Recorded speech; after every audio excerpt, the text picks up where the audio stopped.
இருக்கும். இழுத்துக்கங்க. நீங்கள் இழுத்துக்கிறதுக்கு ஏன் உங்கள் டிஷர்ட்டை நீங்கள் இழுத்துக்கிறதுக்கு என்கிட்ட கேட்டுட்ருக்கீங்க? நல்லா இழுத்துக்கங்க, கழட்டி வீசுங்க. டிஷர்ட்டை மட்டும் ஏன் இழுத்துக்கிறீங்க? ஃபேண்ட்டையும் சேர்த்து இழுத்துக்கங்க, நல்லா யூஸ்ஃபுல்லாக இருக்கும். ஃபேண்ட்டையும் சேர்த்து இழுத்துட்டு அப்படியே நான் இருக்கணுமா பார்த்து போங்க. இந்த சிங்கிள் கூட அழகாக இருக்குது.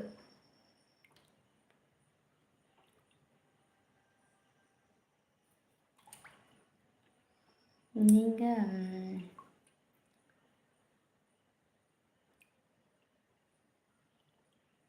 அப்படியா? நீங்கள் இருந்தால் அதை விட சூப்பராக இருக்கும். நீங்கள் சொல்கிற மாதிரி இருந்துக்கிட்டு ஒரு நடு ரோட்டு சந்தியில் போய் நில்லுங்க, செம்மையாக இருப்பீங்க.